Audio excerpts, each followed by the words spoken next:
Razor 94.7 104.7. What's up, guys? How are you? Pretty good.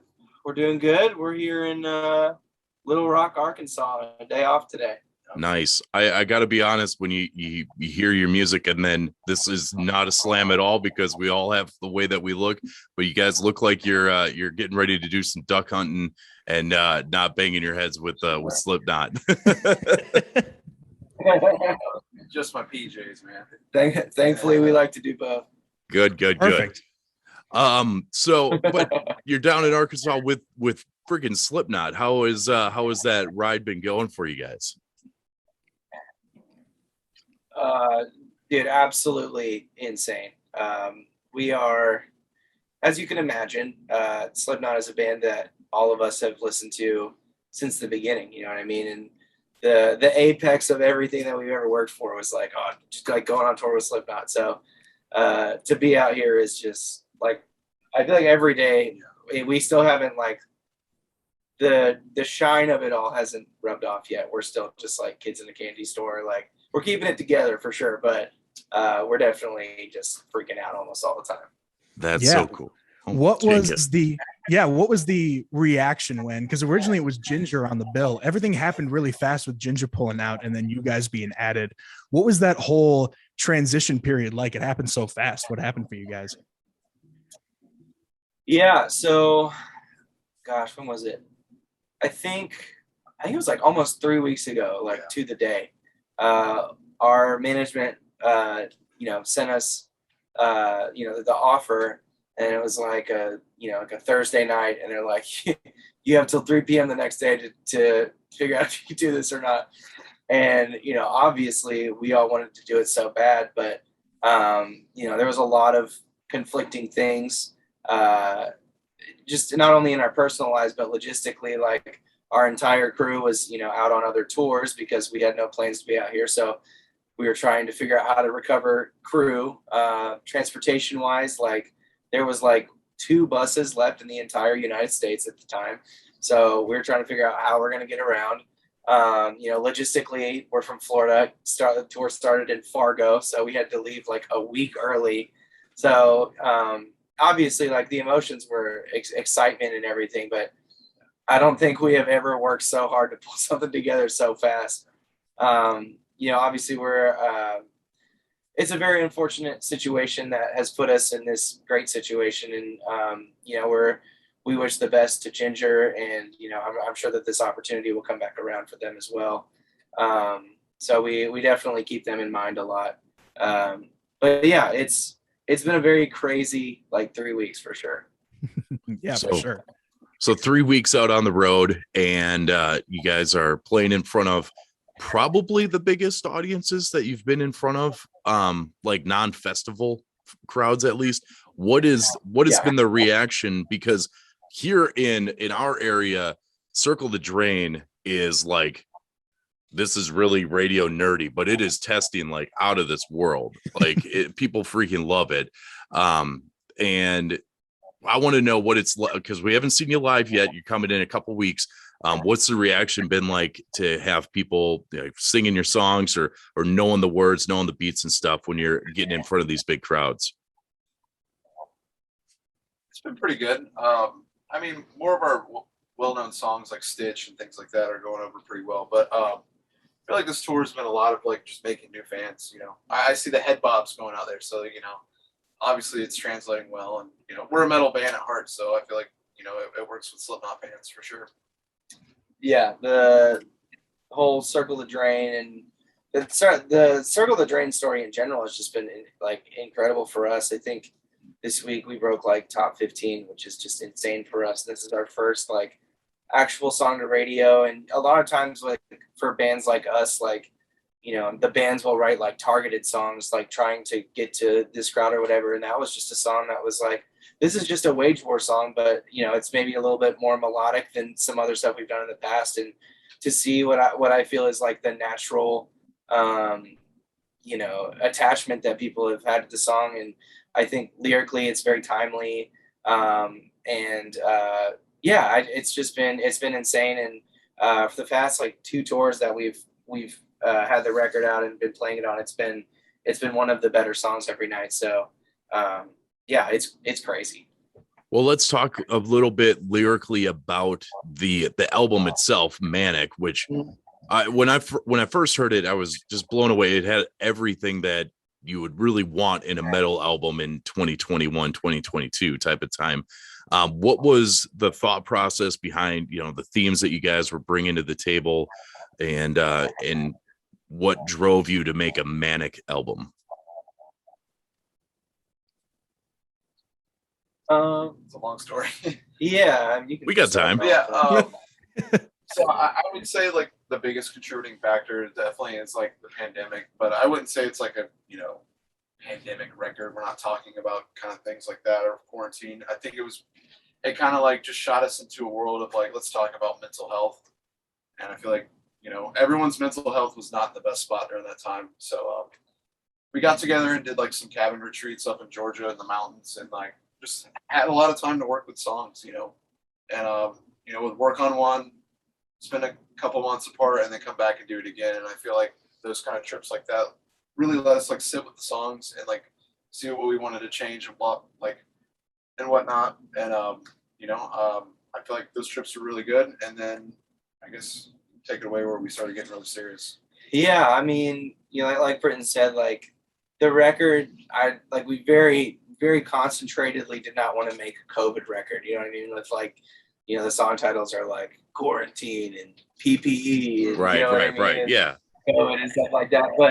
But I think, like Briton said, like mentally, the record kind of goes through those like emotions, and like I could walk you track by track and just kind of talk about what those things are. I won't, but like, I mean, just starting off the top, like Relapse is like, a lot of people, like last year was a tough year, and it's not necessarily like a substance abuse song. It can be emotional relapse and like thinking that you've dealt with something internally, and then getting back to the point where you like you're alone or whatever, and you've just kind of fallen back into old habits. I mean, title track Manic obviously is just very much about like anxiety and that feeling of panic, and I know that's something that we both struggled with over the past year. Just with so much uncertainty, and Circle the Drain is just kind of like this state of the world, almost like I want to say call to arms, but in a way of just like we got to do something. You know what I mean? Like I feel like in the past couple of years, like it just seems like things keep getting worse, and we forget about like our brother, our sister, our humankind as like a species, as opposed to like being pitted against each other. Like we're all in this together. You know what I mean? So between that and there's multiple other themes. Never Say Goodbye. Kind of a lot of people lost people unexpectedly over the pandemic, and whether that was COVID related or not, like you just didn't get to see your family as much as you wanted to, or so on and so forth. So they're all things that are kind of stemmed from feelings of the last 2 years, and that's how we've always done records, is just yearbooks. The yearbook of the past 2 years for this record was a pandemic. So yeah, I do want to go back to that song, Never Say Goodbye.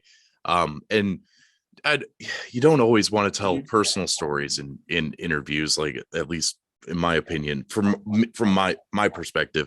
But when your record came out, Manic, the week before, my father passed away, and I also had COVID at the same time. It was a rough patch in my life. And I was like, you know what? Today is a day that I'm going to get out and I'm going to do something that like I probably shouldn't have done because I still had COVID, but whatever. I was like, I'm going to go for a run. My dad had leukemia, and they were doing this run 72 miles for the month of October. And I was like, all right, I'm going to get out there and do it. And I remember I had your album on in the car, and then I started it in my headphones, and I took 2 steps off of my front porch, and that song started, and I ran like 3 miles with tears going down my face, and I couldn't breathe because I had COVID lungs and stuff. But the way that song hit was incredible. And so I guess what I'm saying is thank you for making that song, because that it made me confront a lot of things that are tough. And so yeah, that's why I'm saying this album was kind of a perfect encapsulation of 2021 2 and all that. So that's just a little personal quip. But what is it like to have to dive into those type of emotions to make something creative, and that you think that other people are going to want to, or do you even like really think that like, do other people really care about these lyrics or whatever? Do you not care that people would care? I don't know. What's it like writing the lyrics to a heavy song like that? I think you have to go through like a similar experience as what you were talking about with your father, which I'm glad our song definitely helped with that situation also. That's an incredible story. But we wrote that song over one of our friends, right? Lost somebody just like out of the blue like that. So I mean, unfortunately it does take, I feel like, a traumatic experience to write something about that. I don't think we're just like, oh, we're gonna write about this today off the top of our head. Like Cody said, our music's very like a yearbook of what's going on. So there was like a couple different situations, like when that song was being written, like I had a very close family friend that like had always been there, and like my entire childhood, like my papa or grandpa, whatever you call whatever, like it was his best friend, and he was just always at every family function, and I don't even remember what we were doing, but like I got that call and I was just like, it's just paralyzing, you know what I mean? And it's someone that I hadn't seen in a long time. And Briton was saying, like we had a friend, this is like days apart, a friend, one of our best friends, like good family friend, who again is just kind of always around when we're hanging out. And same thing, like he was just gone. And like I sat down one day and just like had a kind of acoustic riff in the front, and like I feel like the song literally just went like this. Like it was an hour at best before the song was done. Like it's just one of those songs that came out so naturally and like felt good. And it kind of like we talked about like phones in the song, you know what I mean? Like through my phone against the wall, which is something that like we wouldn't normally do, but it was just from such a place of like realness where it's just like I want to get this emotion across like the best that I can. And even after, and Briton said it, but thank you for sharing that story. That is awesome. I'm sorry that happened, but that's awesome that you're able to find some comfort in it. And since the song has come out, like our YouTube comment section on that song, like musically, it's a huge departure from what we normally do. Yeah. But people have been so accepting and like supporting of the song. And the comment section is literally just people sharing stories of things very similar. Of everybody deals with loss. It's one of the inevitable truths of life, and to see that song like helping people is important to us, and in a sense like one of the reasons that we started the band, and is like kind of just to help people. And our music has always been based around topics that help people. It's therapeutic for us to get it out, and it's therapeutic for other people to listen to, because like you're not alone, you know what I mean? Mm-hmm. Absolutely. Big Jake, did you have you had another question you wanted to ask these guys, didn't you? Yeah, I'm always very curious about the songwriting process, and I love hearing you guys talk about how your lyrics come to be and the experiences that you have to go through in order to create those lyrics. Musically, like I just heard the stripped down version of Circle the Drain for the first time the other day, and it is a beautiful masterpiece. And it's always interesting to hear a song that's a heavier song stripped down. Do you musically like to write acoustic and then make it heavier, or do you like to bring it back down for those acoustic tracks? It depends a little bit. Yeah, it depends. Like we've had songs go both ways. Sometimes it starts on acoustic, sometimes it starts on electric, like full demos. A lot of times like demos start on my computer at my house, and I'll just kind of make a Dropbox, and we'll just kind of listen through, and when it comes record time, we'll get together and make any changes or whatever. And then when it came to strip stuff, we started doing that on our second record, and we kind of just did it for us, you know what I mean? Like we weren't really expecting like our fans to be into that, just because up to that point people had just liked the fact that we played breakdowns and stuff. So we did our first one, which I believe was like Johnny Cash. And it went over really well, and it still is in, I think it's like a top 5 song for us of like all time on Spotify. And so we've kind of just kept doing it, and Circle the Drain is one that like really came across well, I think.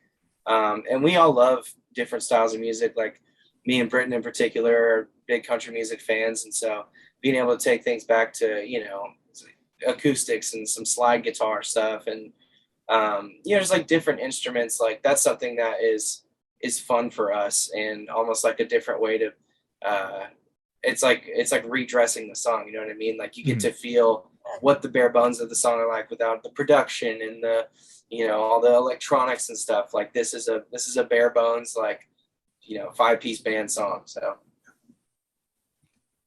All right. Well, we're almost out of time, so I have to ask you guys where you know, you're riding this high right now.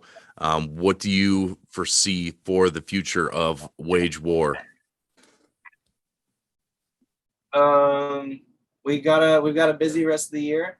Some of that's out, some of that's not. Headliner coming up right after the Slipknot run. Yep, headliner Hell coming up yeah. right after this. We just announced we got some shows with Godsmack in there. We've got Europe and some other stuff that isn't announced yet, and we'll be working on new music. And we were talking the other day, like I'm pretty sure we are the band that has played the most shows since COVID, because we have been out here. Yeah. But yeah, we're just gonna keep grinding, keep chasing, and keep our heads down, stay thankful, and you know, just kind of enjoy the ride. We're having a blast. Well, we're stoked. You guys are going to be here in just about 2 weeks up in Green Bay, which will be amazing. We're very stoked to see you guys. I will be in the pit, and very stoked about that. And also, I hope your headliner tour comes around here. Somehow make that happen, so we can all hang out and grab a beer or something. Absolutely. All right, guys. Thanks for your time. We'll Yeah, talk that's great. soon.